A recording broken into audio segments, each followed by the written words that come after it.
Dans exactement 48 heures, quelque chose d'extraordinaire va se produire.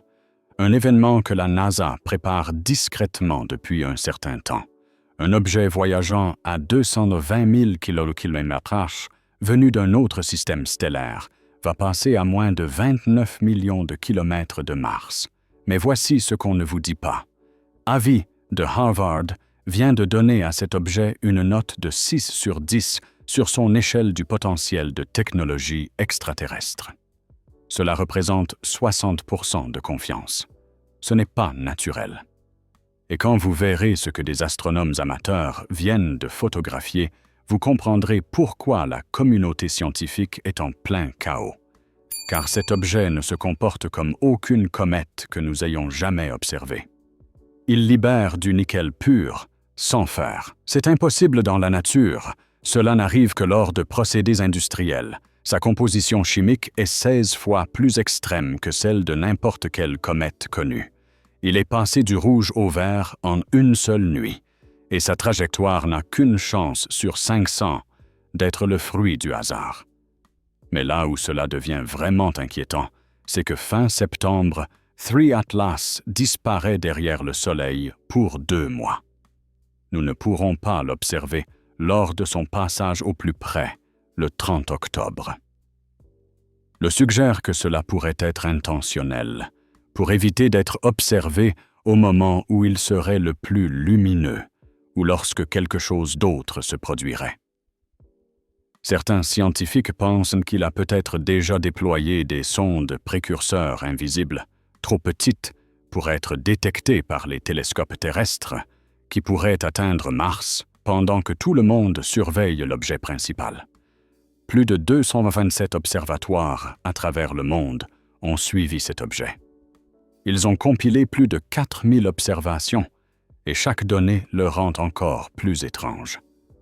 Avec ses 33 milliards de tonnes, il ne devrait pas exister.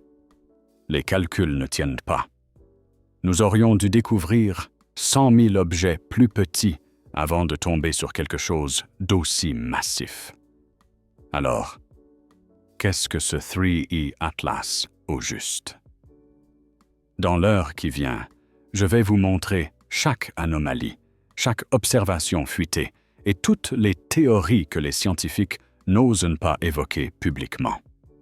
Car après le 3 octobre, lorsque les sondes martiennes pointeront leurs caméras vers cet objet, nous pourrions enfin obtenir des réponses, ou alors quelque chose de bien plus inquiétant.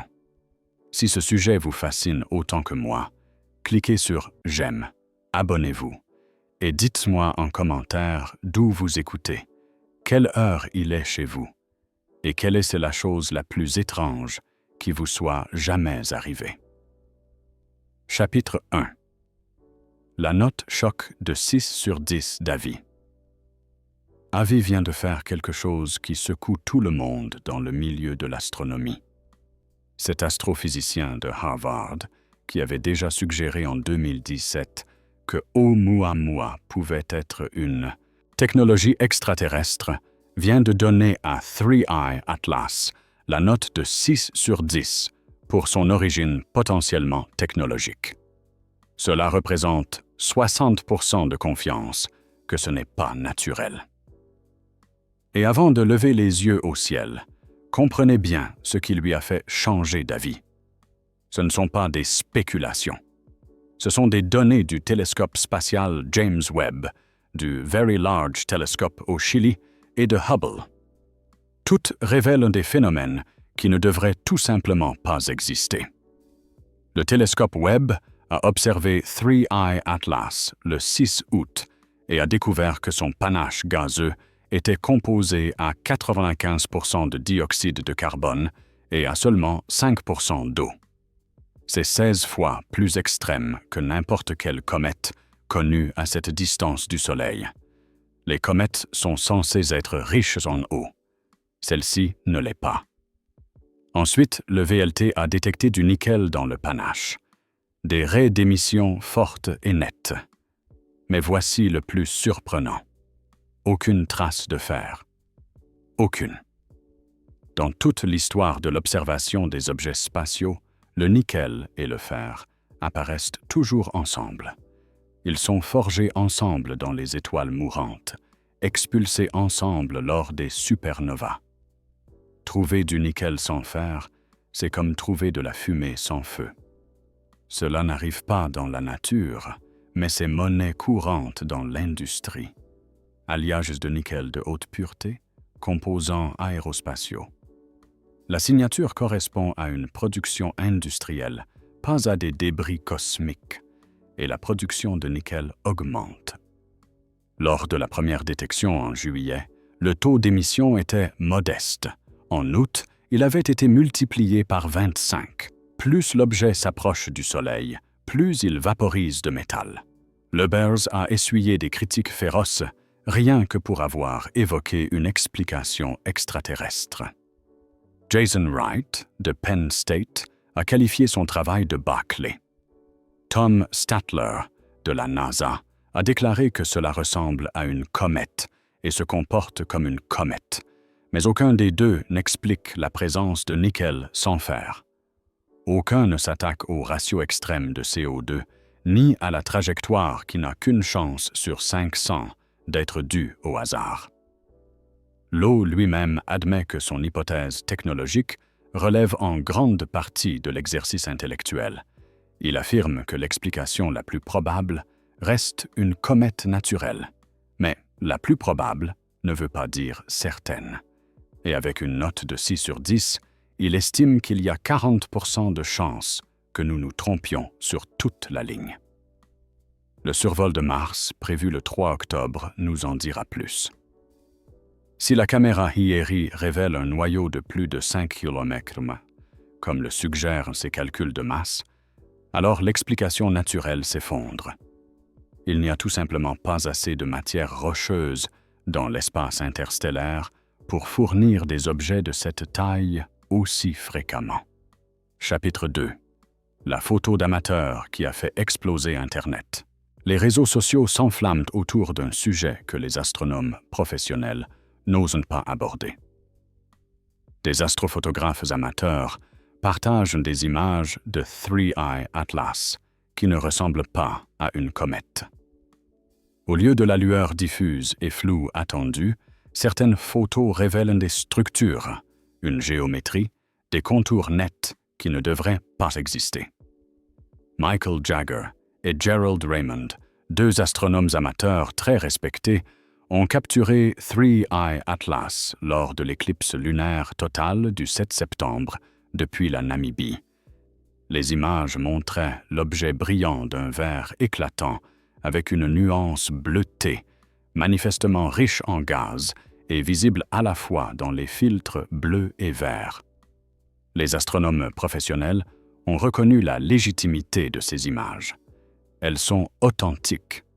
Mais ce sont d'autres amateurs, dont les noms ne figurent pas dans les communiqués de presse, qui ont capturé ce qu'on appelle désormais les images structurées.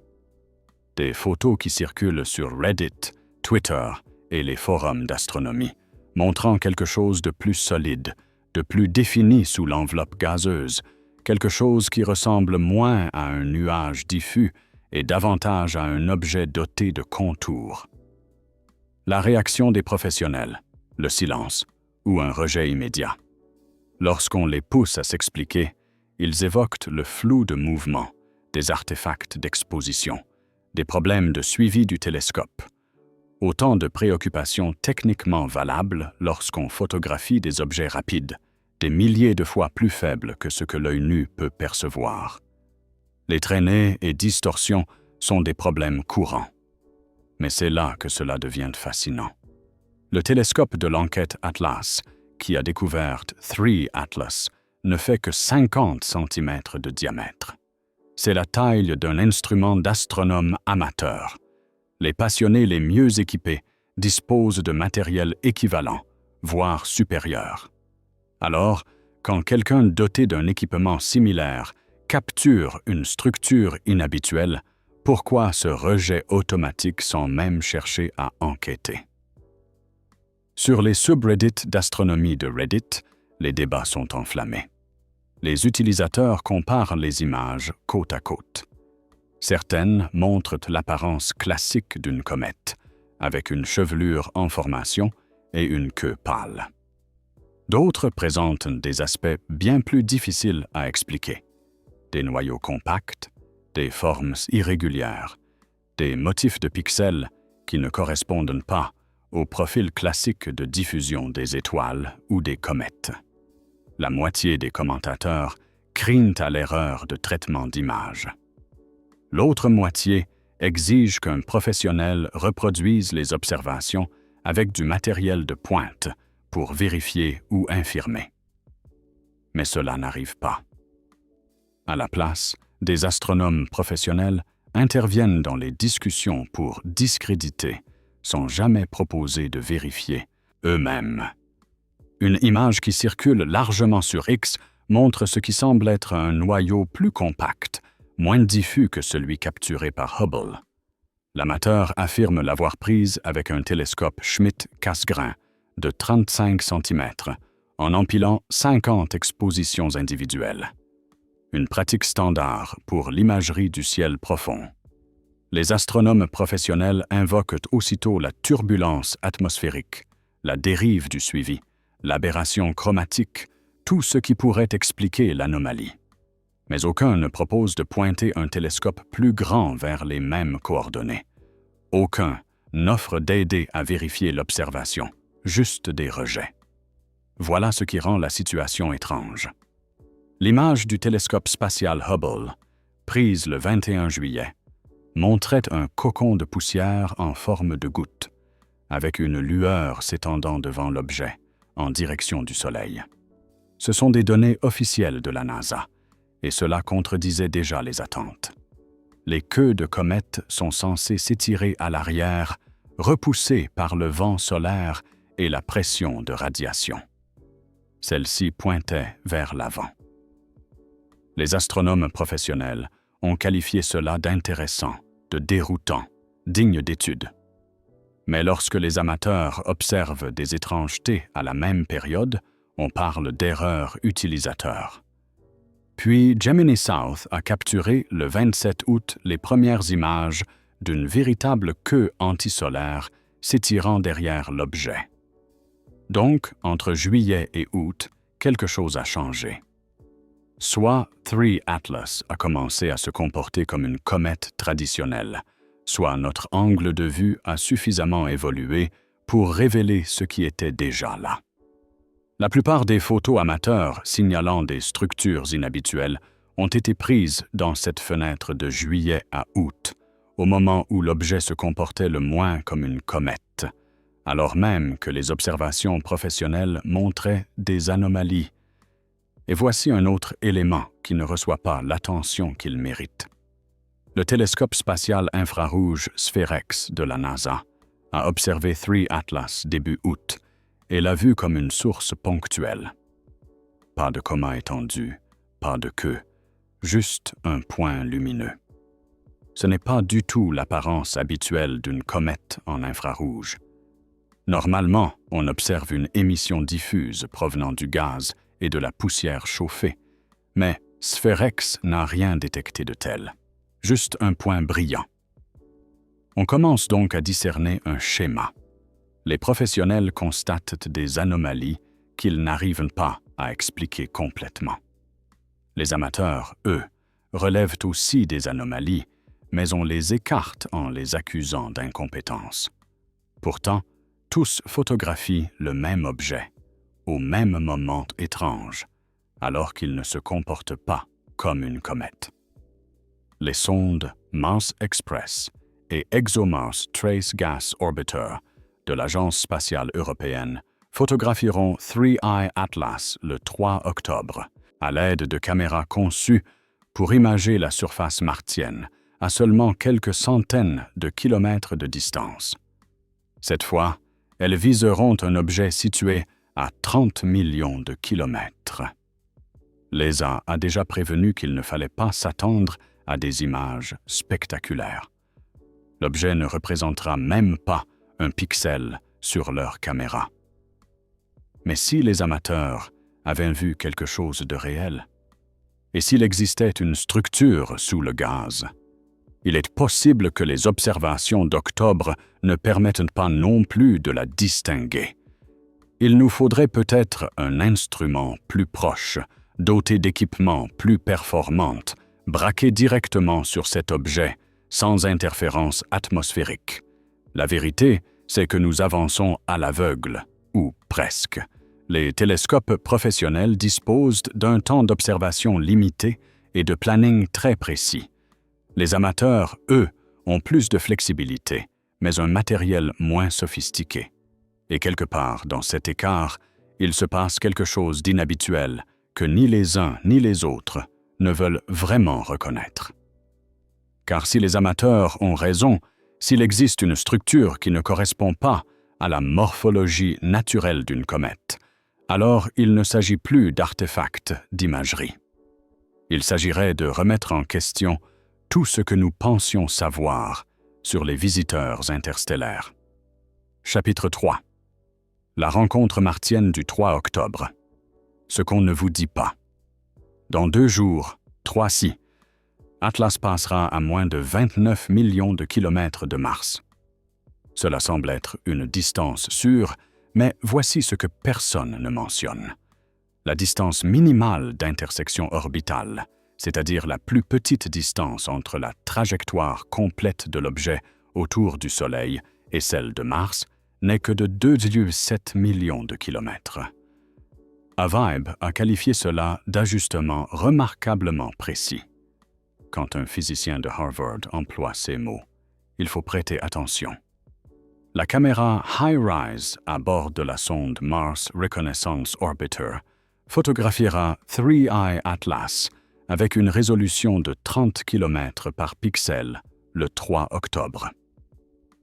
C'est assez précis pour distinguer le noyau du nuage de poussière qui l'entoure.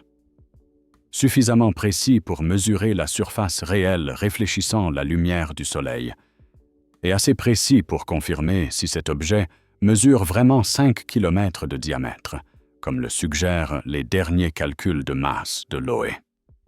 Si tel est le cas, l'explication de la comète naturelle ne tient plus du tout. Compte tenu du faible réservoir de matière rocheuse dans l'espace interstellaire, nous aurions dû détecter environ 100 000 objets interstellaires plus petits de la taille de Oumuamua avant de tomber sur un objet aussi massif que 3I Atlas. Or, nous n'avons trouvé que 2 visiteurs précédents. Les 2 étaient minuscules en comparaison. Mais c'est là que les choses deviennent vraiment inquiétantes. L'on a calculé que si 3I Atlas déployait une sonde précurseur, un petit engin éclaireur voyageant environ 30 millions de kilomètres devant l'objet principal, cette sonde pourrait intercepter Mars le 3 octobre ou dans la semaine qui précède cette date. Et voici la partie la plus effrayante. Les télescopes terrestres sont incapables de détecter des objets de moins de 100 mètres à la distance de Mars. C'est à peu près la taille maximale de tous les engins spatiaux jamais lancés par l'humanité. Toute sonde précurseur serait donc pratiquement invisible pour nous. L'idée n'est pas aussi folle qu'elle en a l'air. Si vous deviez concevoir une mission interstellaire pour explorer un système planétaire, vous n'enverriez pas un seul vaisseau massif. Vous lanceriez un vaisseau-mère équipé de petites sondes de reconnaissance que vous déploieriez en avant pour recueillir des données sur chaque planète, tandis que le vaisseau principal suivrait une trajectoire sûre à travers le système. C'est exactement ainsi que nous concevrions une telle mission si nous en avions la technologie. Et la trajectoire de 3I Atlas rend ce scénario étrangement plausible. Le parcours de l'objet ne nécessite qu'un ajustement de vitesse de 10 à 15 km/s au cours du mois de septembre pour réduire à 0 la distance minimale de passage près de Mars. Pour un objet technologique, c'est une manœuvre dérisoire. Pour une comète naturelle, c'est impossible. La vitesse d'éjection des fragments glacés issus de la sublimation des comètes, d'après les données du télescope Webb, n'est que d'environ 0,4 km/s, largement insuffisant. Mars Express de l'ESA et l'ExoMars Trace Gas Orbiter observeront également 3I Atlas le 3 octobre à l'aide de plusieurs instruments. Caméra haute résolution, spectromètre, capteur de particules. Ces instruments sont conçus pour étudier la surface et l'atmosphère martienne, mais ils seront réaffectés à l'étude de ce visiteur. Ils tenteront de caractériser l'activité volatile et la composition de la comète à 30 millions de kilomètres de distance. Mais il y a un objectif secondaire dont personne ne parle. Herus ne se contentera pas d'imager 3I Atlas lui-même. Il scrutera l'espace environnant à la recherche de tout ce qui pourrait voyager en avant de l'objet principal, à la recherche de sondes précurseurs. Lowe l'a explicitement suggéré dans ses billets de blog. Utilisez HiRISE pour rechercher des objets précédant 3 Atlas et s'approchant plus près de Mars que le corps principal. Si des matériaux issus de 3 Atlas atteignent Mars en octobre, des matériaux qui ne pourraient pas y parvenir par simple sublimation et éjection naturelle, ce serait la signature d'une technologie. Le calendrier est lui aussi suspect. 3 Atlas atteindra son point le plus proche de Mars exactement une semaine avant de disparaître derrière le Soleil, vu de la Terre. Nous aurons une seule bonne occasion de l'observer avec les sondes autour de Mars, puis l'objet s'évanouira dans l'éclat solaire pendant 2 mois. Il ne sera de nouveau observable qu'au début du mois de décembre. Si quelqu'un voulait livrer quelque chose sur Mars sans être détecté, ce serait la fenêtre idéale. Déployez votre sonde lors du survol du 3 octobre, pendant que les télescopes terrestres gardent les yeux fixés sur l'objet principal. Ensuite, le vaisseau mère se dissimule derrière le Soleil pendant 8 semaines, tandis que la sonde accomplit sa mission, quelle qu'elle soit. Les rovers Curiosity et Perseverance de la NASA, à la surface de Mars, tenteront peut-être eux aussi des observations. Même si la comète sera incroyablement faible vue du sol, la Mars Reconnaissance Orbiter reste notre meilleure chance d'obtenir des images détaillées. Et puis il y a la question de ce qu'il adviendra si l'on découvre quelque chose. Si Hyus parvient à capturer une image montrant plusieurs objets, des manœuvres inhabituelles ou quoi que ce soit qui suggère une activité artificielle, quelle sera la procédure? Annonce-t-il la nouvelle immédiatement? Procède-t-il à des vérifications supplémentaires? Classifie-t-il l'information? Il n'existe aucun protocole établi pour ce genre de situation, car personne n'a jamais vraiment envisagé ce scénario. Les protocoles de détection d'intelligence extraterrestre portent sur les signaux radio ou les balises optiques, pas sur des engins physiques traversant le système solaire interne.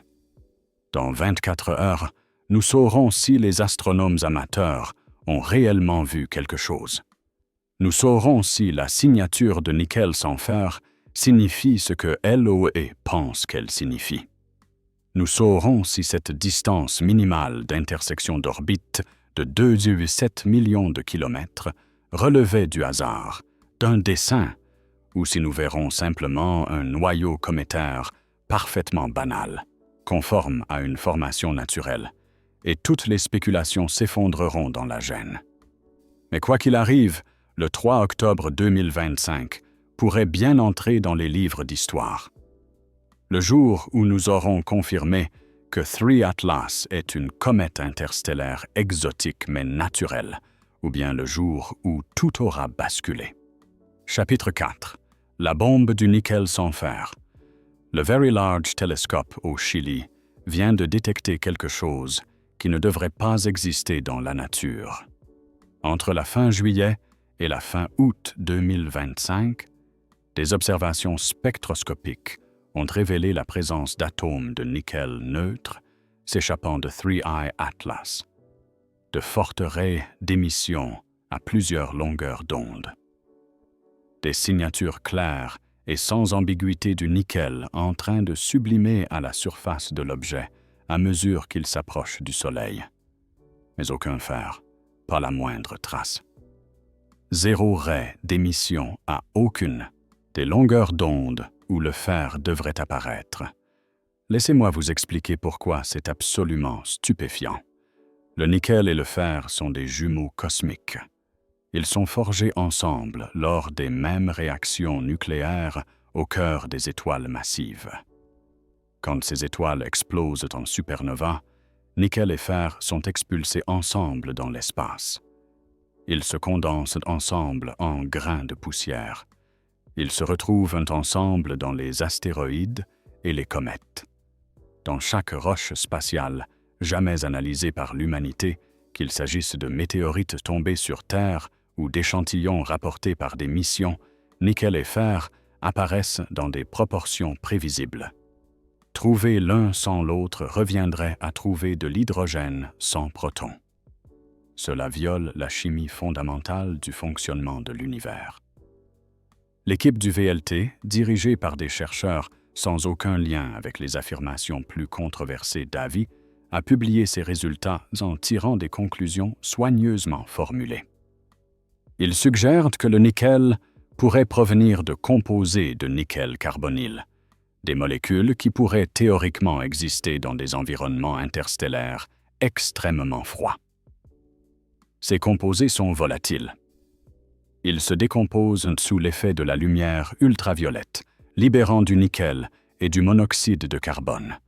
Mais même l'équipe du VLT a reconnu que cela serait sans précédent. Jamais observé dans aucune comète du système solaire, jamais détecté dans l'espace interstellaire. Une explication purement théorique à une observation qui en exige une. Et voici ce qui aggrave la situation. La production de nickel n'est pas stable. Lorsque 3I Atlas a été observé pour la première fois à 3,9 unités astronomiques du Soleil en juillet, le taux d'émission de nickel était d'environ 10 puissance 21. Important, mais pas inquiétant. Fin août, à 2,85 unités astronomiques, ce taux avait été multiplié par 25. 25 fois plus de nickel s'échappant de la surface en un seul mois. Plus cet objet s'approche du Soleil, plus l'émission de métal augmente de façon spectaculaire. Et cette augmentation ne suit pas les courbes progressives que l'on observe lors du dégazage classique des comètes. C'est exponentiel, abrupt, comme si quelque chose était systématiquement vaporisé par la chaleur croissante. Avi a souligné ce que personne d'autre n'osait dire explicitement. Sur Terre, nous séparons couramment le nickel du fer dans les procédés industriels. Le nickel de haute pureté est utilisé dans des alliages spécialisés pour l'aéronautique, l'électronique, les batteries, tout ce qui exige des propriétés thermiques ou électromagnétiques spécifiques. La signature que nous détectons chez 3I Atlas correspond à celle d'une production industrielle de nickel, et non à une abondance cosmique naturelle. Les critiques n'ont pas tardé à réagir. Ils ont accusé Loeb de sélectionner les données qui l'arrangeaient, de voir ce qu'il voulait voir, de raisonner par motivation. Jason Wright de Penn State a été particulièrement sévère, qualifiant la comparaison avec les procédés industriels de trompeuses et d'antiscientifiques. Mais il y a un point que les détracteurs n'abordent pas. Si le nickel provient de composés carbonylés naturels, où est le fer? Le fer forme aussi des composés volatiles similaires. Le pentacarbonyle de fer est bien connu en chimie. Si les conditions existaient pour créer et préserver du nickel carbonyle pendant des milliards d'années dans l'espace interstellaire, ces mêmes conditions devraient produire des carbonyles de fer. Les deux devraient être présents, mais seul le nickel apparaît. Les observations du VLT ont aussi relevé une production de cyanure en forte hausse. Hydrogène, cyanure et composés apparentés apparaissaient dans le panache gazeux autour de 3I Atlas, à des taux qui augmentaient fortement à mesure que l'objet s'approchait du Soleil. Loeb a suggéré que le changement de couleur, du rouge au vert, observée par les astronomes amateurs, pourrait être liée à ce pic de cyanure. Le cyanure en soi n'a rien d'inhabituel dans les comètes. C'est un composé courant de carbone et d'azote, présent dans de nombreux corps glacés. Mais la rapidité de l'augmentation, la courbe de production abrupte qui correspond à l'émission de nickel, suggère que ces processus sont liés d'une manière ou d'une autre. Ce qui est vraiment fascinant, c'est ce que cela révèle sur la composition de l'objet. Si la majeure partie de la masse se présente sous forme de glace de dioxyde de carbone, avec des traces d'eau comme l'a découvert Webb, et si la surface libère du nickel et du cyanure à des taux croissants, alors nous sommes face à une chimie qui ne ressemble à rien de ce qui s'est formé dans notre système solaire. Les comètes provenant du nuage de Oort ou de la ceinture de Kuiper sont riches en eau, parce qu'elles se sont formées dans une région où la glace d'eau était stable. Le rapport entre l'eau et le dioxyde de carbone reflète la température et la composition du disque protoplanétaire où elles sont nées. 3I Atlas présente le ratio inverse. Elle est dominée par le CO2, avec très peu d'eau. Cela suggère qu'elle s'est formée dans un environnement très différent, autour d'une étoile très différente. Ou bien cela laisse entendre qu'elle n'est pas naturelle du tout. Il existe une troisième possibilité que personne ne veut vraiment aborder. Et si 3E Atlas était bien d'origine naturelle, une comète ancienne venue d'un autre système stellaire, mais dont la chimie de surface aurait été modifiée par un long voyage à travers l'espace interstellaire? Rayons cosmiques, impact avec des grains de poussière interstellaire, réaction chimique dans le vide proche du zéro absolu.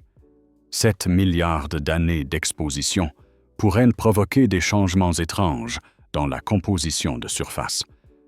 Peut-être que la signature du nickel sans fer est réelle, mais que l'explication se situe quelque part entre la comète naturelle et l'engin artificiel. Quelque chose à laquelle nous n'avons pas encore pensé, tout simplement parce que nous n'avons jamais étudié un objet aussi ancien, venu d'aussi loin. Les observations prévues en octobre seront précieuses lorsque HiRISS prendra des images de 3D Atlas depuis l'orbite martienne. Les données spectroscopiques de Mars Express et de l'orbiteur ExoMars Trace Gas permettront de détecter d'autres raies d'émission, d'obtenir plus d'informations sur la production de nickel, de nouvelles mesures du dégazage de cyanure et de dioxyde de carbone, et d'affiner les contraintes sur la véritable nature de cet objet. Mais pour l'instant, avec les données dont nous disposons, 3E Atlas libère dans l'espace du nickel de qualité industrielle, sans la moindre trace de fer. Et personne n'a d'explication naturelle satisfaisante à cela. Chapitre 5. La disparition derrière le Soleil. Fin septembre, 3I Atlas disparaît. Non pas détruite, ni déviée, simplement cachée. Elle passe trop près du Soleil, vue de la Terre, pour être observée. Pendant 2 mois, de la fin septembre à novembre, les télescopes terrestres perdent totalement la ligne de visée. L'objet se fond dans l'éclat solaire. Et c'est là que le timing devient vraiment suspect. 3 Atlas atteint son périhélie, son point le plus proche du Soleil, le 30 octobre 2025. C'est précisément à ce moment que les comètes sont les plus actives, lorsque la chaleur solaire provoque un dégazage maximal, révélant ainsi le plus d'informations sur leur composition et leur structure. C'est la fenêtre d'observation la plus cruciale pour comprendre la véritable nature de cet objet, et nous ne pouvons rien voir. La Terre sera de l'autre côté du Soleil. Avi a suggéré que cela pourrait être intentionnel, non pas le fruit du hasard orbital, mais un positionnement délibéré. Si 3 Atlas voulait échapper à une observation détaillée par les télescopes terrestres au moment où elle est la plus brillante et la plus active, Cette trajectoire réalise exactement cela. Elle se dissimule derrière 150 millions de kilomètres de plasma incandescent au moment critique. La NASA et d'autres agences spatiales essayent de contourner ce problème. La sonde Parker Solar Probe, actuellement en orbite rapprochée autour du Soleil pour étudier la couronne solaire, pourrait apercevoir quelque chose si le timing s'y prête. L'Observatoire solaire et héliosphérique, SOHO, qui scrute en permanence le Soleil à l'affût des éjections de masse coronale, verra passer 3 Atlas dans son champ de vision. Mais les caméras de SOHO sont conçues pour observer le Soleil, pas des comètes pâles et discrètes. L'objet sera sans doute trop faible, noyé dans l'éclat écrasant du Soleil. Les lunes glacées de Jupiter. L'explorateur JUICE se trouve actuellement de l'autre côté du Soleil par rapport à la Terre. Il utilise son antenne à grand gain comme bouclier thermique, ce qui limite la transmission des données. JUICE tentera d'observer 3 Atlas en novembre à l'aide de ses caméras et spectromètres, mais nous ne recevrons ces données qu'en février 2026, plusieurs mois après les fêtes. Nous sommes donc, en pratique, aveugles pendant la période la plus cruciale. Le 30 octobre se déroule derrière un rideau d'étoiles. Et que pourrait-il se passer durant ces 2 mois? Si 3 Atlas est un objet naturel, rien d'imprévu. Il se réchauffe, dégaze plus intensément, se fragmente peut-être si le stress thermique fissure le noyau, puis réapparaît en décembre, un peu plus petit et moins actif, en repartant vers l'espace interstellaire. Mais s'il n'est pas naturel, s'il comporte le moindre élément technologique, ces 2 mois constituent la fenêtre idéale pour des activités que nous ne sommes pas censés observer. Correction de trajectoire, déploiement de sondes, ajustement d'orbite, toute manœuvre nécessitant une propulsion qui serait évidente pour les observateurs terrestres si nous pouvions la voir. L'eau a calculé qu'un simple changement de vitesse de 10 à 15 km/s en septembre ou octobre pourrait modifier significativement la trajectoire de 3 Atlas, au point de permettre la livraison de charges utiles vers Mars, Vénus, voire la Terre. Pour une comète naturelle, c'est impossible. La sublimation des glaces ne produit au mieux que des impulsions de vitesse d'environ un demi-kilomètre par seconde. Mais pour un objet doté d'un moteur, c'est un jeu d'enfant. L'autre hypothèse est plus troublante. Et si cette disparition était intentionnelle? Et si 3I Atlas ne réapparaissait pas en décembre? Et si elle profitait de son passage au périhélie pour perdre de la vitesse, tomber dans une longue orbite elliptique autour du Soleil et devenir un résident permanent du système solaire interne? Nous n'en aurions aucune idée avant décembre, au moment où elle est censée réapparaître. Et si elle ne se manifeste pas là où les calculs le prévoient, si son orbite a changé de façon significative, ce serait la signature d'une propulsion, d'une technologie, d'une intention. Il existe un précédent à ce genre de réflexion, même si ce n'est pas avec des objets interstellaires. En 1986, les sondes soviétiques Vega ont survolé la comète de Halley et détecté quelque chose d'inattendu. Le noyau était bien plus sombre que prévu, ne reflétant que 4% de la lumière solaire reçue. Avant Vega, les scientifiques pensaient que les comètes étaient des objets, brillants et glacés. En réalité, elles sont incroyablement sombres, recouvertes de composés organiques et de poussière. La glace se cache sous une croûte en surface. Cette découverte a bouleversé notre compréhension de l'aspect réel des comètes vues de près. Et tout cela s'est produit parce que nous avons envoyé des sondes pour aller voir de près. L'observation à distance depuis la Terre nous avait donné des idées complètement fausses. Avec 3I Atlas, nous revenons à l'observation à distance pendant la période cruciale, déduisant son comportement à partir de données limitées, formulant des hypothèses qui pourraient s'avérer totalement erronées. Et nous ne le saurons pas avant le 3 décembre, lorsqu'il émergera de derrière le Soleil et redeviendra visible pour les télescopes au sol. Les astronomes amateurs se préparent déjà. Des télescopes du monde entier sont programmés pour des observations début décembre. Tout le monde veut être le premier à le repérer à son retour.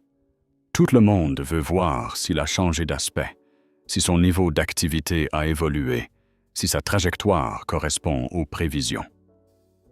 Car si ce n'est pas le cas, si 3 Atlas sort du périhélie sur une trajectoire différente ou avec des caractéristiques inattendues, alors la communauté astronomique devra prendre au sérieux l'hypothèse artificielle, non plus comme une théorie marginale portée par un scientifique controversé, mais comme une possibilité légitime nécessitant une enquête approfondie. Cette disparition signifie aussi que nous risquons de manquer d'éventuels événements de fragmentation. Les comètes naturelles se brisent parfois près du périhélie. Le stress thermique fissure le noyau. La pression interne des volatiles piégés expulse des morceaux de la surface. Nous avons déjà observé ce phénomène avec plusieurs comètes s'étant trop approchées du Soleil. Si 3 Atlas se fragmente, nous ne verrons pas l'événement en direct. Nous n'en constaterons que les conséquences en décembre. Plusieurs fragments au lieu d'un seul, des traînées de débris, une rotation modifiée. Et la fragmentation viendrait plutôt appuyer l'hypothèse d'une comète naturelle. Les objets technologiques ne se désintègrent généralement pas sous l'effet de la chaleur solaire. Sauf si la fragmentation est contrôlée. Sauf si ce que nous interprétons comme une rupture est en réalité un déploiement. Plusieurs petits objets se séparant du corps principal, chacun prenant la direction d'une cible différente dans le système solaire interne. Ce scénario semble relever de la science-fiction, mais il en va de même pour le nickel sans fer, ou pour l'alignement parfait sur l'écliptique, ou encore pour le survol de Mars avec une précision de 2,7 millions de kilomètres. Chaque donnée que nous recueillons rend les scénarios de science-fiction un peu moins fictifs. L'apparition de décembre nous apprendra quelque chose. Peut-être pas tout, mais au moins quelque chose. Et d'ici là, nous attendons dans l'obscurité, en espérant que l'objet qui réapparaîtra sera bien le même que celui qui a disparu derrière le Soleil. Chapitre 6. L'objet anormalement massif. 33 milliards de tonnes. Un nouvel article vient de paraître, et il met les astronomes très mal à l'aise. Richard Chloe, Peter V. et Avi Lowe ont analysé 4022 observations de 3I Atlas, issues de 227 observatoires à travers le monde, entre le 15 mai et le 23 septembre. Ils ont suivi la position de l'objet avec une précision remarquable, comparant sa trajectoire réelle à celle que prédirait la seule gravité. Et ils ont découvert quelque chose de stupéfiant. 3C Atlas ne présente quasiment aucune accélération non gravitationnelle. Malgré un dégazage massif détecté par Webb et d'autres télescopes, malgré la perte de centaines de kilos de matière par seconde, la trajectoire de l'objet ne s'écarte que de moins de 15 mètres par jour, carré d'un parcours dicté uniquement par la gravité. Cela signifie qu'il est incroyablement massif, bien plus que ne le laisserait supposer sa luminosité. Les calculs sont simples. Lorsqu'une comète dégaze, la matière expulsée agit comme un minuscule moteur fusée. Cela pousse la comète légèrement hors de sa trajectoire.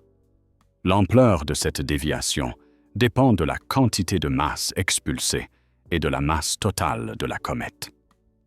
Les petites comètes très actives présentent une accélération non gravitationnelle importante. Les grandes comètes, avec le même niveau de dégazage, en montrent beaucoup moins. 3I. Atlas expulse d'énormes quantités de gaz. Webb a mesuré 129 kg de dioxyde de carbone par seconde, 6,6 kWh d'eau, 14 kWh de monoxyde de carbone. C'est considérable. Cela devrait provoquer des changements de trajectoire visibles. Mais ce n'est pas le cas. La déviation est en dessous des seuils de détection, ce qui signifie que la masse de l'objet doit être gigantesque pour résister à cet effet de propulsion. Les calculs estiment la limite inférieure à 33 milliards de tonnes, soit 33 000 milliards de kilos, avec un noyau d'au moins 5 km de diamètre. Cela rend 3I Atlas de 3 à 5 ordres de grandeur plus massif que les deux précédents objets interstellaires. Oumuamua mesurait tout au plus quelques centaines de mètres. Borisov faisait peut-être 1 kilomètre. Celui-ci a un diamètre 5 fois supérieur, ce qui se traduit par plus de 100 fois plus de volume et de masse. Et c'est là que réside le problème. D'après ce que nous savons de l'espace interstellaire, d'après les relevés de la quantité de matière rocheuse et glacée entre les étoiles, des objets de cette taille devraient être extrêmement rares. Tellement rares qu'on devrait détecter environ 100 000 visiteurs interstellaires plus petits avant d'en trouver un aussi massif que 3I Atlas. Or, nous n'en avons trouvé que 2, seulement 2 objets interstellaires précédents dans toute l'histoire de l'humanité. C'est comme gagner à la loterie 3 fois de suite. Statistiquement possible, mais tellement improbable qu'on finit par se demander si le jeu n'est pas truqué. L'eau avance que cela suggère une trajectoire non aléatoire. Si 3I Atlas a été envoyé délibérément dans le système solaire interne, si sa trajectoire a été choisie plutôt que laissée au hasard, alors le problème statistique disparaît. Nous ne faisons pas un échantillonnage aléatoire de la population interstellaire. Nous recevons la visite de quelque chose de spécifique. Les détracteurs jugent cette idée absurde. Ils rappellent que nos capacités de détection se sont considérablement améliorées ces dernières années. L'enquête Atlas, qui a découvert 3I Atlas, n'est pleinement opérationnelle que depuis une dizaine d'années. Avant cela, nous ne cherchions tout simplement pas assez. Il est donc logique que nous trouvions plus d'objets interstellaires aujourd'hui. Nous avons enfin des télescopes capables de les repérer. C'est un argument valable. L'observatoire Vera Rubin, mis en service en 2025, a découvert plus de 2000 astéroïdes lors de ses 10 premières heures de fonctionnement. Notre capacité à détecter des objets faibles et rapides a explosé. Peut-être trouverons-nous des dizaines d'autres visiteurs interstellaires dans les prochaines années. Et le problème statistique se résoudra de lui-même. Mais cela n'explique pas la masse. Même avec de meilleurs moyens de détection, même si nous découvrons davantage d'objets interstellaires, la répartition des tailles devrait suivre les prévisions. Beaucoup de petits objets, moins de moyens, très peu de gros. C'est ainsi que fonctionnent toutes les populations ailleurs en astronomie. Les petits astéroïdes sont des millions de fois plus nombreux que les gros. 3 Atlas rompt ce schéma.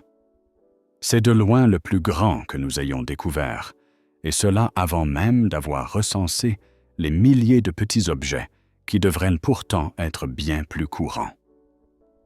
L'absence d'accélération non gravitationnelle écarte aussi certaines explications.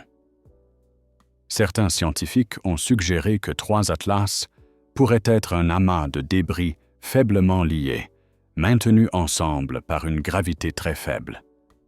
Si c'était le cas, le dégazage le désagrégerait. Les forces de type fusée dépasseraient la cohésion gravitationnelle et l'objet se fragmenterait. Mais ce n'est pas ce qui se passe.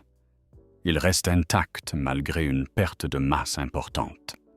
Cela exige soit un noyau solide et cohérent, soit quelque chose qui le maintient ensemble plus efficacement que la simple gravité. Les observations martiennes du 3 octobre pourraient résoudre la question de la taille. Si Iris parvient à distinguer le noyau de son nuage de poussière et à mesurer la part de lumière réellement réfléchie par la surface solide par rapport à celle diffusée par les particules environnantes, nous obtiendrons une meilleure estimation du diamètre réel du noyau. S'il dépasse 5 km, l'explication naturelle ne tient plus. Il reste une autre possibilité, peu évoquée jusqu'ici. Et si 3 atlas étaient entourés d'un vaste nuage diffus de poussière très fine, et que la majeure partie de la luminosité que nous percevons provenait de cette poussière plutôt que du noyau lui-même.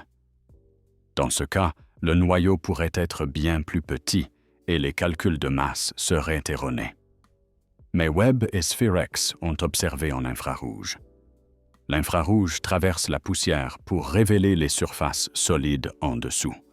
Spherex a vu 3 atlas comme une source ponctuelle, non comme un nuage étendu. Cela suggère qu'il n'y a pas d'enveloppe massive de poussière masquant un petit noyau. Ce que nous voyons, c'est essentiellement l'objet lui-même. Nous revenons donc à un noyau de 5 km, avec au moins 33 milliards de tonnes de masse, ne montrant quasiment aucune accélération non gravitationnelle, malgré un dégazage massif. Un objet qui, statistiquement, ne devrait pas exister. Arrivant sur une trajectoire qui n'a qu'une chance sur 500 d'être due au hasard. Les données continuent de s'accumuler. Chaque observation rend l'explication naturelle un peu moins convaincante. Pas impossible, mais de plus en plus tirée par les cheveux, nécessitant toujours plus d'exceptions, de coïncidences, de conditions inédites. Chapitre 7. Impossibilité chimique. Le mystère du CO2 à 95%. Le télescope spatial. James Webb a observé 3 atlas le 6 août 2025 à l'aide de son spectrographe proche infrarouge. Ce qu'il a découvert bouleverse notre compréhension de ce à quoi devraient ressembler les comètes interstellaires. Le panache gazeux entourant 3 atlas est composé à 95% de dioxyde de carbone et seulement à 5% d'eau. C'est 16 fois plus extrême que ce à quoi on s'attendrait pour une comète typique à cette distance du Soleil. Toutes les comètes que nous avons étudiées dans notre système solaire sont riches en eau. Elles se sont formées dans les régions froides et extérieures, où la glace d'eau était la principale substance volatile. Le dioxyde de carbone est également présent, mais en quantité bien moindre. Ce rapport reflète la température et la chimie du disque protoplanétaire où elles sont nées. 3I Atlas présente la chimie inverse. C'est une boule de glace carbonique, avec à peine un soupçon d'eau. Cela indique qu'elle s'est formée dans un environnement radicalement différent, autour d'une étoile à la composition distincte, dans un disque aux températures et pressions étrangères à tout ce que nous connaissons, dans des conditions sans rapport avec celles de la formation de notre système solaire. Martin Cordiner, le chercheur principal des observations réalisées avec le télescope Webb, a déclaré « C'est l'un des rapports dioxyde de carbone-eau les plus élevés jamais mesurés dans une comète. Ce n'est pas seulement inhabituel, c'est sans précédent. Mais la chimie devient encore plus étrange. Webb a également détecté du monoxyde de carbone et du sulfure de carbonyle en quantité significative. La présence combinée de ces composés suggère que l'objet s'est formé dans un environnement extrêmement froid, peut-être même plus froid que les confins de notre système solaire. Certains chercheurs pensent que 3I Atlas pourrait provenir d'une région de nuages moléculaires ou avoir été éjecté d'un système planétaire bien plus éloigné de son étoile que notre propre ceinture de Kuiper. Il y a aussi ce changement de couleur documenté par les astronomes amateurs. En juillet et début août, les observations montraient que 3I Atlas arborait une chevelure rougeâtre.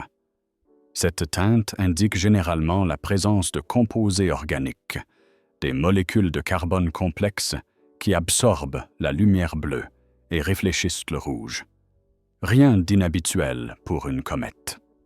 Mais le 7 septembre, lors de l'éclipse lunaire totale, Michael Yeager et Gerald Raymond l'ont photographiée alors qu'elle brillait d'un vert éclatant, avec une nuance bleutée. La transformation s'est produite en apparence du jour au lendemain. Les comètes vertes sont bien connues. Leur couleur provient des molécules de carbone diatomiques dans la chevelure, qui absorbent la lumière ultraviolette du Soleil et émettent une lueur verte. Sauf que 3I Atlas avait déjà été analysé en août par des astronomes de l'observatoire de Kitt Peak.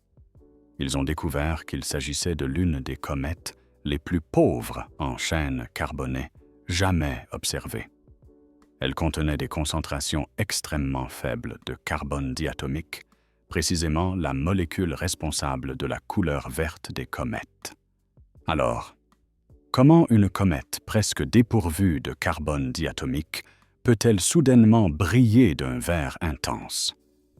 Avib a suggéré que ce changement de couleur pourrait être lié à l'augmentation rapide de la production de cyanure détectée par le Very Large Telescope.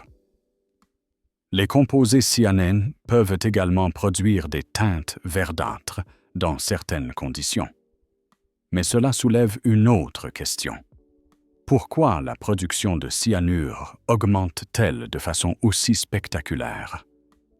Les observations du VLT ont montré que l'émission de cyanure d'hydrogène augmentait fortement à mesure que 3I Atlas s'approchait du Soleil. Le taux de production n'était pas progressif, comme lors du dégazage normal d'une comète. Il était exponentiel, comme si quelque chose subissait un traitement thermique à un rythme de plus en plus rapide. Stéphanie Milam du Goddard Space Flight Center de la NASA, qui a participé aux observations de Webb, a avancé que 3I Atlas pourrait posséder une croûte cuite. Des milliards d'années passées à voyager dans l'espace interstellaire, exposées aux rayons cosmiques et à la radiation stellaire, ont pu altérer chimiquement les couches superficielles de l'objet. Le dioxyde de carbone pourrait avoir été créé ou concentré par ces processus, conférant à sa surface une chimie inhabituelle. C'est plausible. Nous n'avons jamais étudié un objet aussi ancien. 7 milliards d'années, c'est plus vieux que l'ensemble de notre système solaire. Qui peut dire ce qu'il advient de la glace sur une telle échelle de temps, dans le vide quasi absolu entre les étoiles? Mais cela n'explique pas tout. La signature du nickel sans fer ne s'explique pas par un simple traitement de surface. Pas plus que l'absence d'accélération non gravitationnelle. Malgré un dégazage massif, chaque anomalie pourrait, prise isolément, trouver une explication naturelle. Mais ensemble, elles dessinent un schéma de plus en plus difficile à écarter. Il y a aussi l'observation de Spherex, qui a montré 3I Atlas comme une source ponctuelle, sans émission étendue. Les télescopes infrarouges traversent la poussière pour révéler l'émission thermique de la glace et de la roche en réchauffement. Spherex aurait dû détecter une large lueur diffuse, produite par la sublimation du dioxyde de carbone à la surface. Au lieu de cela, il a vu un point, une source infrarouge concentrée, correspondant à un objet solide relativement compact. Cette observation contredit le modèle de la comète. Ou alors, elle suggère que l'objet possède des propriétés thermiques très particulières. Peut-être que sa surface est extrêmement réfléchissante, renvoyant la lumière du Soleil avant qu'elle ne puisse chauffer l'intérieur. Peut-être qu'une couche isolante empêche la chaleur de pénétrer. Peut-être que le noyau tourne si vite que l'énergie thermique se répartit avant de provoquer une sublimation importante. Ou peut-être que le dégazage ne se produit pas comme nous l'imaginons. Peut-être que ce que nous interprétons comme de la sublimation est en réalité tout autre chose. Les données chimiques donnent aussi des indices sur l'origine possible de 3I Atlas.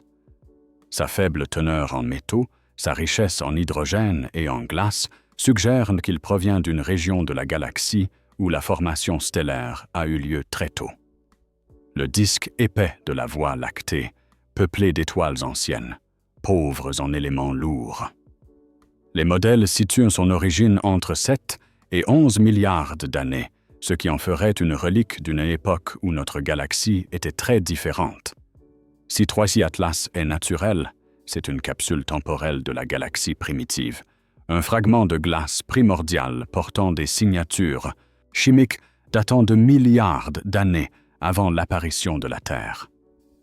Rien que cela en ferait l'objet le plus précieux jamais observé d'un point de vue scientifique. Mais la chimie continue de ne pas tout à fait coller. La prédominance du dioxyde de carbone s'explique. L'absence d'eau s'explique. Le cyanure s'explique. Le changement de couleur s'explique.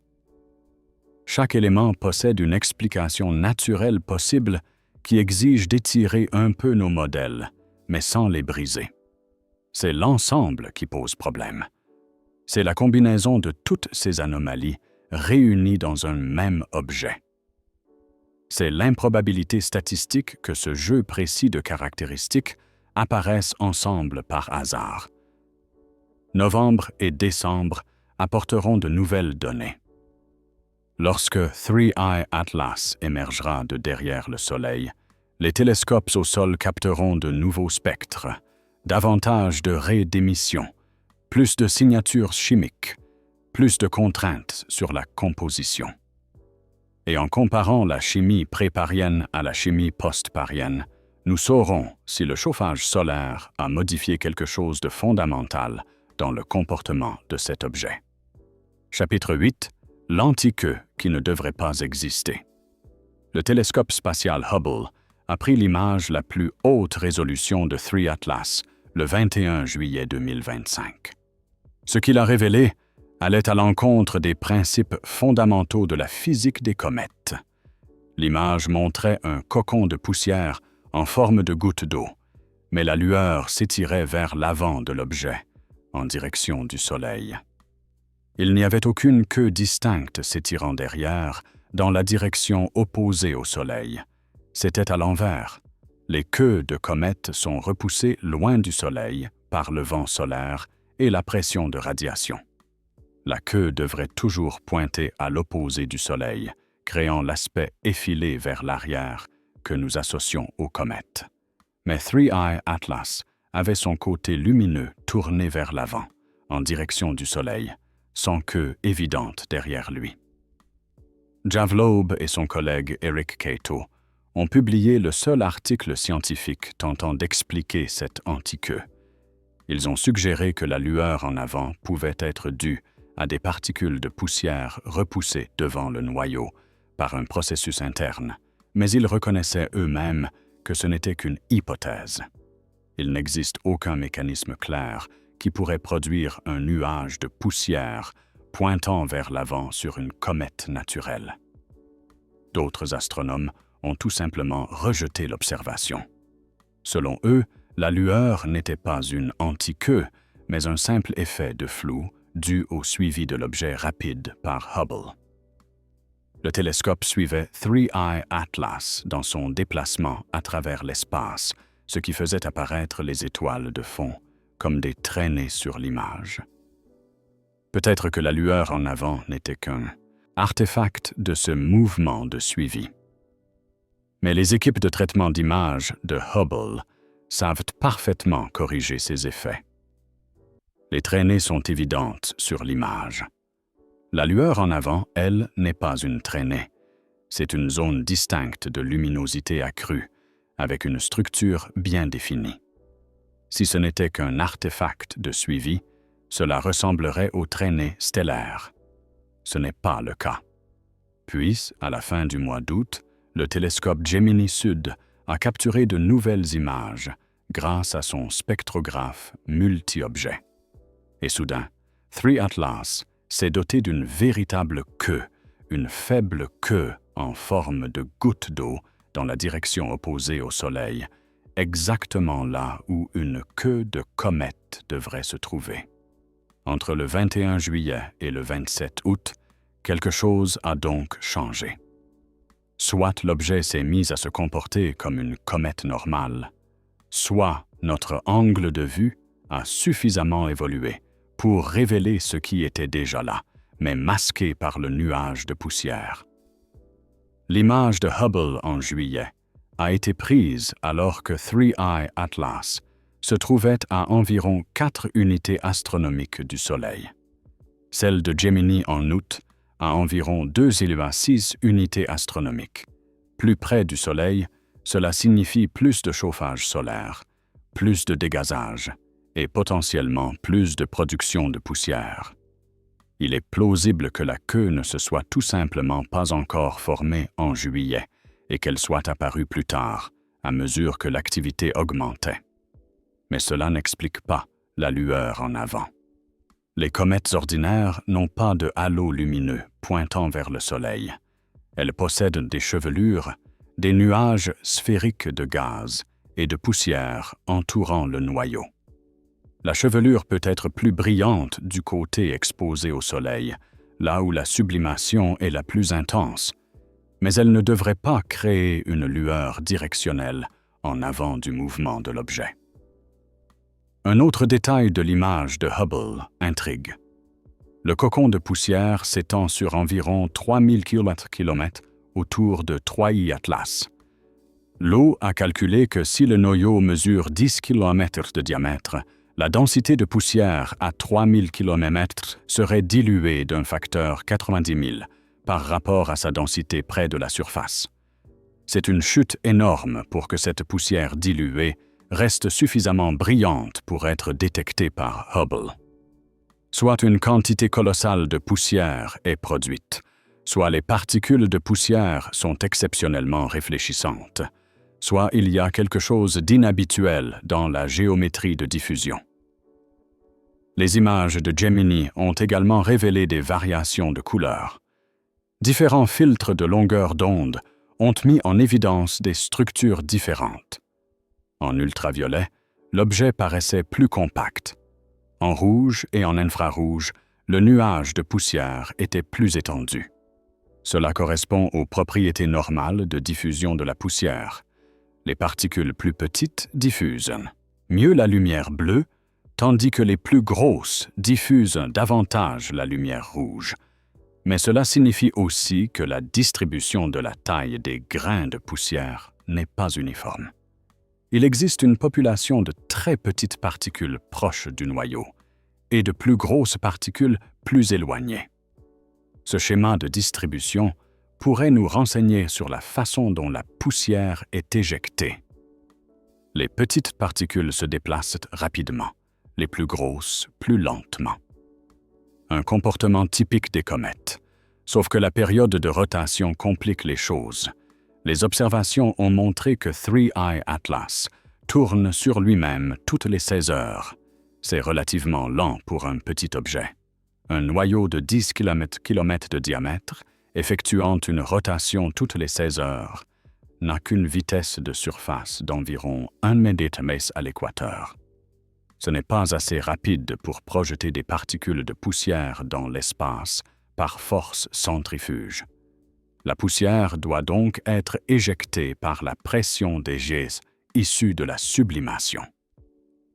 Le dioxyde de carbone qui se sublime du côté exposé au Soleil emporte avec lui des grains de poussière.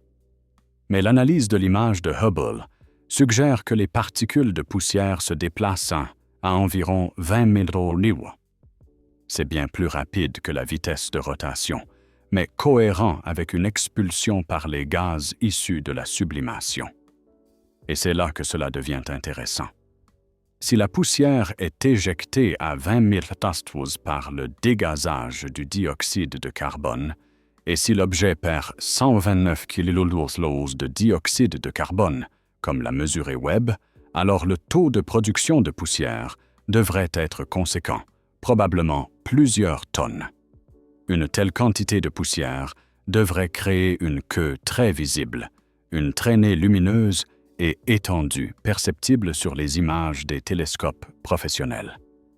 Mais l'image de Hubble de juillet n'en montrait aucune, seulement la lueur en avant et une chevelure diffuse. Une possibilité serait que les particules de poussière soient si petites qu'elles sont repoussées vers l'avant par la pression de radiation avant même de pouvoir former une queue traditionnelle. La pression de radiation du Soleil peut accélérer des grains de poussière minuscules plus rapidement que la gravité ne les attire vers le Soleil. Si la taille des grains de poussière est inférieure à 1 micron, la pression de radiation l'emporte et les particules pourraient être projetées devant le noyau. Mais cela créerait une queue dirigée vers l'avant, pas une lueur en avant. La morphologie ne correspond pas. Une autre hypothèse serait que la poussière se charge électriquement sous l'effet du rayonnement ultraviolet solaire et interagit alors avec le champ magnétique du Soleil. La poussière chargée ne se comporte pas comme la poussière neutre. Elle peut être concentrée ou dispersée par les champs magnétiques, ce qui peut donner naissance à des formes inhabituelles. L'observation de SPHEREX par la NASA ajoute à la confusion. SPHEREX a observé 3E Atlas comme une source ponctuelle en infrarouge, sans émission étendue. Pas de coma, pas de queue, juste un point. Mais Hubble a clairement détecté une structure étendue. La différence vient de la longueur d'onde. Hubble observe en lumière visible. SPHEREX en infrarouge. La poussière réfléchit la lumière visible, mais émet de l'infrarouge thermique en fonction de sa température. Si la poussière autour de 3E Atlas est très froide, plus froide qu'on ne l'attendrait à cette distance du Soleil, elle serait faible en infrarouge, même si elle brille en lumière visible. Cela suggère que la poussière n'est pas efficacement chauffée par la lumière solaire. Peut-être est-elle très réfléchissante, renvoyant la lumière avant d'absorber la chaleur. Peut-être est-elle composée de matériaux aux propriétés thermiques inhabituelles. La situation de la queue deviendra plus claire en décembre, lorsque 3E Atlas réapparaîtra derrière le Soleil. De nouvelles observations, issues de plusieurs télescopes et à différentes longueurs d'onde, permettront de voir si la queue s'est développée, si elle ressemble à celle des comètes classiques, ou si elle présente encore des caractéristiques étranges qui ne correspondent pas au modèle. Chapitre 9. La coïncidence de trajectoire. Une chance sur 5 ans. 3E. Atlas suit une orbite rétrograde inclinée d'environ 165 degrés par rapport au plan de l'écliptique. Cela semble extrême, mais voici ce que cela signifie en réalité. L'objet se déplace presque exactement dans le plan des planètes, mais à rebours. Il traverse le système solaire le long du même disque plat, où orbitent la Terre, Mars, Vénus et Jupiter, mais en sens inverse.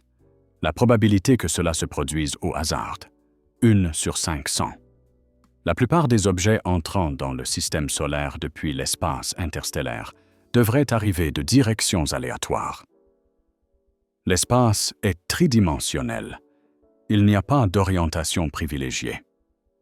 Si les comètes interstellaires ne sont que des débris éjectés d'autres systèmes stellaires sur des trajectoires aléatoires, elles devraient arriver de tous les angles, certaines venant d'au-dessus du plan de l'écliptique, d'autres d'en dessous, d'autres encore des côtés, réparties uniformément sur la sphère céleste.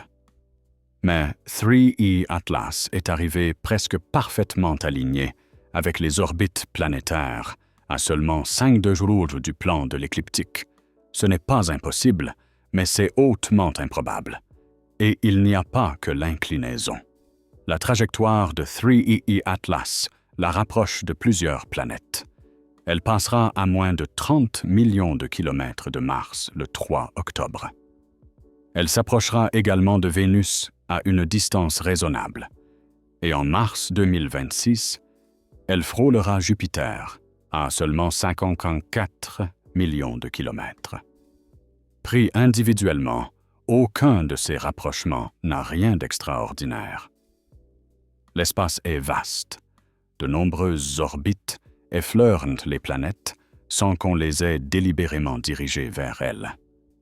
Mais l'ensemble de ces facteurs, l'alignement avec l'écliptique, ajouté à plusieurs rencontres planétaires, fait chuter considérablement la probabilité d'un tel scénario. L'eau a calculé que la probabilité combinée que tous ces facteurs géométriques se produisent par hasard est d'environ 1 sur 500.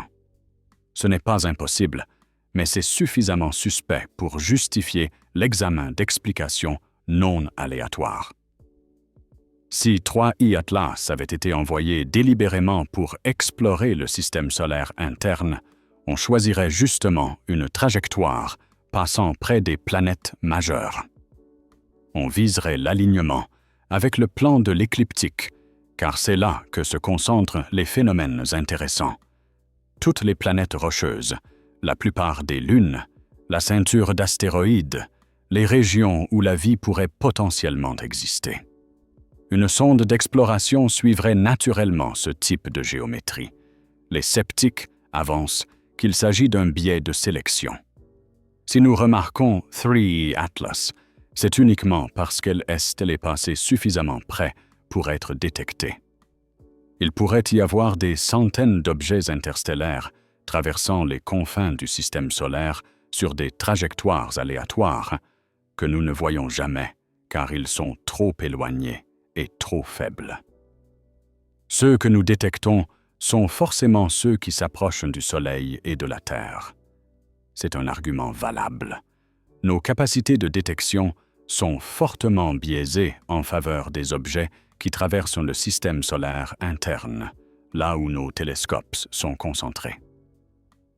Nous passons peut-être à côté de la grande majorité des visiteurs interstellaires qui restent dans les régions extérieures.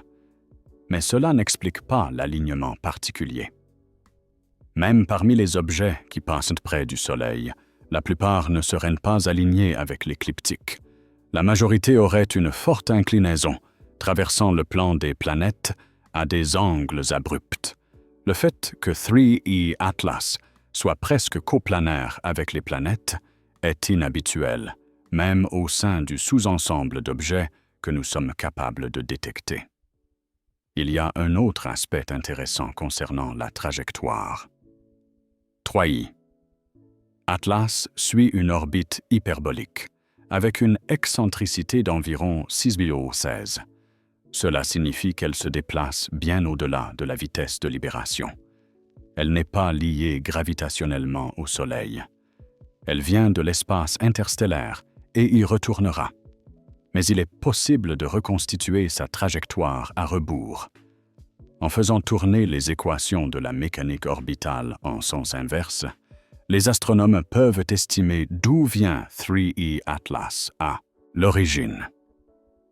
Les calculs suggèrent qu'elle provient de la région du disque épais de la Voie lactée, peut-être d'un système stellaire âgé de 7 à 11 milliards d'années. C'est incroyablement ancien, plus vieux que notre Soleil, plus vieux que notre système solaire. Si 3E Atlas s'est formé autour d'une étoile aussi ancienne, elle voyage à travers l'espace depuis potentiellement des milliards d'années. L'exposition aux radiations cosmiques, les altérations chimiques, l'ancienneté même de l'objet, tout cela le rend différent de tout ce que nous avons étudié jusqu'à présent. Sa trajectoire à travers la galaxie nous en dit également long. À sa vitesse actuelle, une fois soustraite l'accélération gravitationnelle du Soleil, 3I Atlas se déplaçait à environ 50 km/s dans l'espace interstellaire avant d'entrer dans notre système. C'est typique des objets issus de la population du disque épais. La vitesse correspond aux attentes. Ce qui ne correspond pas, c'est le moment de son arrivée. 3 Atlas a pénétré dans le système solaire interne à la mi-2025, précisément au moment où nos capacités de détection atteignaient le niveau nécessaire pour l'identifier. L'observatoire Vera Rubin venait d'être mis en service. Atlas était pleinement opérationnel. SphereX venait d'être lancé. Toute l'infrastructure nécessaire pour caractériser un visiteur interstellaire était en place. Est-ce une coïncidence ou une question de timing? Si une civilisation avancée voulait envoyer une sonde pour explorer notre système, elle pourrait choisir son moment d'arrivée avec soin. Attendre que la civilisation cible ait développé la technologie suffisante pour détecter et étudier la sonde. Arriver au moment où des télescopes existent, capables de caractériser la composition et de mesurer les trajectoires. Prendre contact lorsque les destinataires sont en mesure de comprendre ce qu'ils observent. Cela ressemble à de la science-fiction, mais ce n'est pas impossible. Toute civilisation capable de voyager entre les étoiles serait probablement aussi capable d'observer les systèmes cibles à distance.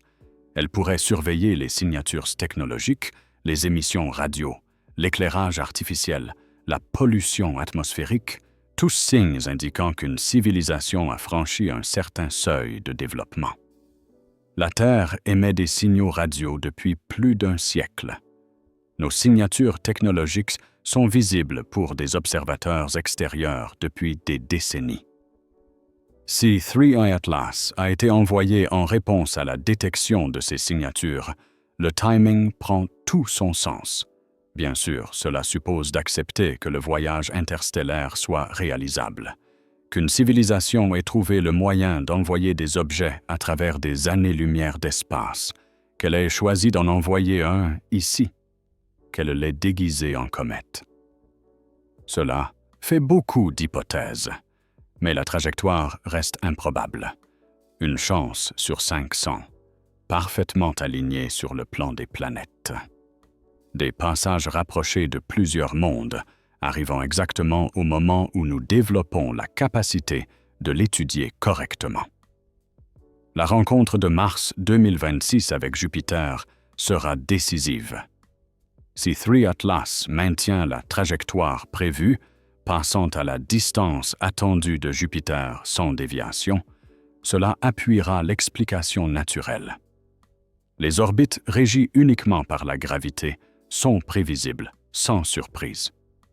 Mais s'il y a des écarts, si la trajectoire change de façon inexplicable par les perturbations gravitationnelles des planètes, alors nous aurons un problème. Il faudra expliquer ce qui a modifié sa course, et les explications naturelles s'épuisent vite dès qu'on écarte la gravité et le dégazage. Chapitre 10. Et maintenant. Le verdict approche. 3 octobre 2025. C'est demain. La caméra HiRISE à bord de Mars Reconnaissance Orbiter sera braquée sur 3 Atlas lorsqu'il passera à 29 millions de kilomètres, avec une résolution de 30 km par pixel, suffisamment précise pour distinguer le noyau de son nuage de poussière, assez détaillé pour mesurer sa surface et estimer la taille réelle de cet objet. Si le noyau est confirmé à 5 km ou plus, le problème statistique deviendra impossible à ignorer. Nous aurions dû détecter des milliers de petits objets interstellaires avant d'en trouver un d'une telle taille. L'explication naturelle exige alors des coïncidences de plus en plus tirées par les cheveux. Mars Express de l'ESA et l'orbiteur ExoMars Trace Gas observeront simultanément, utilisant spectromètres et caméras, à différentes longueurs d'onde, avec plusieurs instruments, sous divers angles. Grâce à l'ensemble des sondes martiennes, nous obtiendrons l'observation la plus détaillée jamais réalisée d'un objet interstellaire par l'humanité, et nous chercherons d'éventuelles sondes précurseurs, des objets voyageant en avant de 3 Atlas, qui pourraient atteindre Mars pendant que nous surveillons le corps principal. HiRISE scrutera l'espace alentour. Si quelque chose apparaît là où il ne devrait rien y avoir, si plusieurs objets sont détectés au lieu d'un seul, la discussion changera du tout au tout. Puis vient la période d'attente. 3 Atlas disparaît derrière le Soleil, vu de la Terre, à la fin septembre. Nous perdons la ligne de visée. L'objet atteint son périhélie le 30 octobre, son point le plus proche du Soleil, caché à nos télescopes par 150 millions de kilomètres de plasma incandescent. 2 mois d'aveuglement, 2 mois où tout peut arriver sans que nous puissions rien voir. Changement de trajectoire, déploiement de sondes, fragmentation. Quoi qu'il se passe durant cette période, nous ne l'apprendrons qu'en décembre, lorsque l'objet réapparaîtra. Le 3 décembre, les télescopes au sol devraient retrouver la trace de 3 Atlas. Les astronomes amateurs du monde entier se préparent. Les observatoires professionnels réservent du temps d'observation. Tout le monde veut être le premier à capter la lumière de l'objet de retour du périhélie, et tous compareront les observations post-périhélie aux données d'avant. La luminosité a-t-elle changé? Le dégazage a-t-il augmenté ou diminué? Mais surtout, l'objet se trouve-t-il là où les calculs le prévoyaient? Si 3 Atlas réapparaît sur une trajectoire différente, si son orbite a changé d'une manière inexplicable par les interactions gravitationnelles avec le Soleil et les planètes, ce sera la preuve d'une propulsion. Ce sera la preuve d'une technologie. Même les plus sceptiques devront alors envisager d'autres hypothèses. La chimie nous en dira davantage aussi. De nouvelles analyses spectroscopiques en décembre révéleront si la signature du nickel sans fer persiste, si la dominance du dioxyde de carbone continue, si de nouvelles rayées d'émission apparaissent, absentes avant le périhélie. Le traitement thermique dû à l'échauffement solaire pourrait modifier la chimie de surface de façon détectable. Si l'objet se fragmente, cela irait dans le sens de l'hypothèse d'une comète naturelle. Les comètes naturelles se brisent parfois près du périhélie sous l'effet du stress thermique. Nous l'avons déjà observé avec des comètes comme Shoemaker-Levy 9 avant son impact sur Jupiter. La fragmentation serait donc normale, à moins qu'elle ne paraisse contrôlée. À moins que plusieurs fragments ne se détachent nettement et ne prennent des directions différentes, la fragmentation devient alors un déploiement. En mars 2026, aura lieu la rencontre avec Jupiter. La sonde Juno de la NASA, actuellement en orbite polaire autour de Jupiter, pourrait potentiellement observer 3 Atlas lorsqu'il passera à moins de 54 millions de kilomètres. Juno est équipée de caméras, de spectromètres, de détecteurs de particules, d'instruments conçus pour étudier Jupiter, mais capable aussi de caractériser ce visiteur. On s'interroge sur la possibilité pour Juno de manœuvrer afin d'obtenir une observation plus rapprochée. La sonde dispose de peu de carburant et sa fin de mission est déjà programmée. Utiliser ce carburant pour poursuivre un objet interstellaire au lieu d'étudier Jupiter serait controversé. Mais si les observations d'octobre et de décembre révèlent quelque chose de vraiment anormal, les arguments scientifiques pour réorienter Juno deviendraient très convaincants. La sonde JUICE de l'ESA tentera également des observations en novembre, mais nous ne recevrons ces données qu'en février 2026 en raison des délais de communication. JUICE se trouve plus loin de la Terre, de l'autre côté du Soleil, utilisant son antenne comme bouclier thermique. La transmission des données est limitée tant que la sonde n'a pas réajusté son orientation. Ainsi, nous recueillons des observations sur plusieurs mois, depuis plusieurs sondes, à différents endroits du système solaire. D'ici le printemps 2026, nous disposerons du jeu de données le plus complet jamais rassemblé sur un objet interstellaire. Et ces données confirmeront soit que 3 Atlas est une comète exotique, mais naturelle venue d'un autre système stellaire, soit elles nous obligeront à envisager sérieusement que nous recevons une visite. La communauté scientifique se prépare à ces deux éventualités. En privé, les astronomes discutent des protocoles à suivre si des signatures technologiques étaient confirmées. Qui ferait l'annonce? comment vérifier des affirmations aussi extraordinaires avant de les rendre publiques? Quelles seraient les implications pour la défense planétaire si d'autres objets suivaient? Il n'existe aucune procédure établie, car personne n'avait sérieusement envisagé un tel scénario. Les protocoles du SETI portent sur les signaux radio et les balises intentionnelles, pas sur des objets physiques se faisant passer pour des comètes. Le cas le plus proche serait les procédures d'annonce de la découverte de la vie sur Mars ou sur Europe. Vérification minutieuse, relecture par les pairs, confirmation indépendante multiple avant toute déclaration publique. Mais ces procédures supposent des mois, voire des années d'analyse. Or, 3 Atlas traverse et quitte le système solaire. Si nous voulons l'étudier correctement, les décisions doivent être prises rapidement. Certains scientifiques plaident pour une mission d'interception, lancer une petite sonde pour rejoindre 3 Atlas avant qu'il ne s'échappe au-delà de l'orbite de Jupiter, obtenir des images haute résolution, échantillonner le panache de dégazage, mesurer de près les champs magnétiques et les émissions de particules. Le problème, c'est le timing. Même une sonde rapide mettrait des mois à rattraper l'objet. Le temps que l'autorisation et les financements soient accordés, que la sonde soit construite et lancée, 3 Atlas serait déjà loin.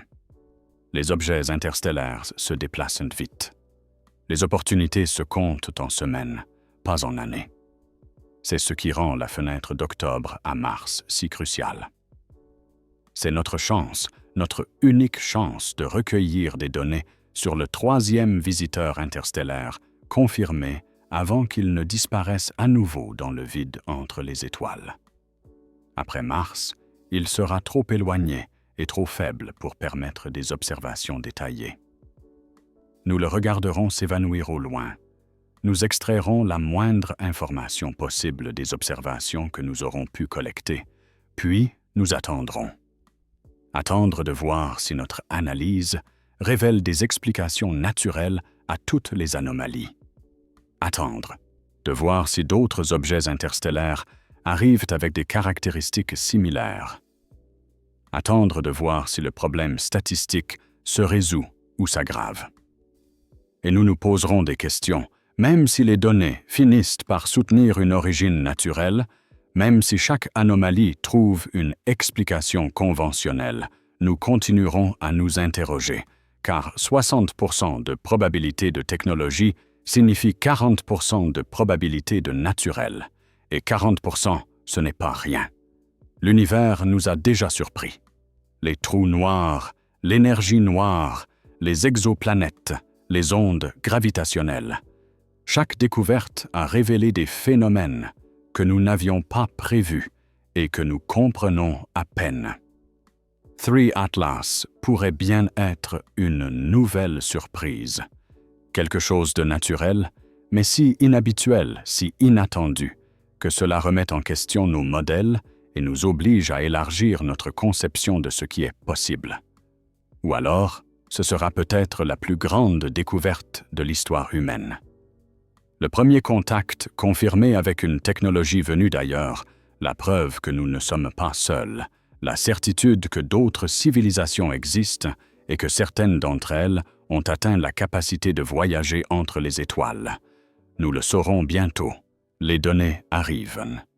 3 octobre, 3 décembre, mars 2026. 3 dates qui pourraient tout changer.